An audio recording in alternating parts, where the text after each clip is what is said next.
Miles' mother told reporters that her son was being bullied at his school in Colorado. She says he told classmates that he was gay and they couldn't handle it. The school system is investigating the claims of bullying and had counselors on hand to help students deal with Miles' death. Regardless of the reason in this case, bullying is a huge problem and just one of many that children are facing as they head back to school this week.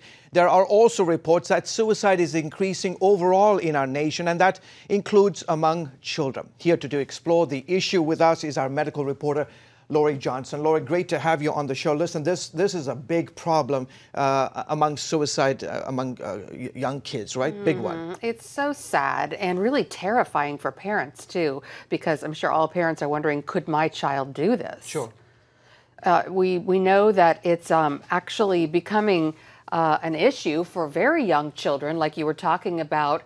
For the age group of this 9-year-old boy, there have been more than 1,300 children ages 5 to 12 who took their lives in America, according to the Centers for Disease Control and Prevention. Now, youth suicide is the second leading cause of death among young people ages 15 to 24 in the United States, according to kidsdata.org. And one survey found that more than 1 in 6 high school students reportedly considered suicide in the last year, and more than 1 in 12 reported attempting it. So these are very staggering figures. They sure are. You know, is bullying more common and dangerous for this generation than in the past? Well, it would appear so, especially with the advent of social media. According to the Anti-Bullying Institute, 1 in 7 students in grades K through 12 are either bullied or have been a victim of bullying.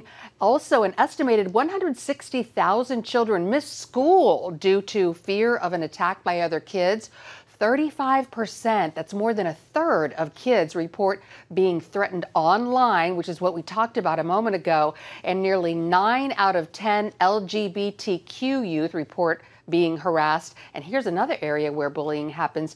57% of boys and 43% of girls who are school age have reported being bullied because of their faith or cultural differences. I'm curious, do children actually tell their parents or their teachers that they are being bullied? Most of the time not, and you can understand why. There's a lot of shame associated with it. The statistics show that 64% of kids who are bullied do not tell. But this is interesting, where bystanders intervene, bullying stops within 10 seconds more than half of the time, 57% of the time. So if you see bullying, get involved, and you might be able to stop it. Very, very important. Last question. What should parents do in a situation like this? Well, you need to talk to your children. This is an issue, and it's very uncomfortable, but you need to bring it out into the open. So teach your kids safety skills like acting with awareness, as they call it, calm respect and confidence, and talk to them about setting up boundaries when they encounter a bully. Teach them to walk away, if at all possible, and get help if they can. And if they can't, teach them to use their voice. Most kids who are bullied, who are the bullying child, the one who is doing the bullying, they don't want to be caught. So teach your child to say out loud, really loudly, words like no and stop, leave me alone, or help. And we know, George, that schools in some states are also starting to require mental health education to address some of these issues facing school kids. So an enormous issue, and it looks like school and parents are trying to tackle it. Yeah, absolutely. And we will have links to our website to this story, to more on how you can help your kids, and also information for parents. Lori, as always, thank you for coming.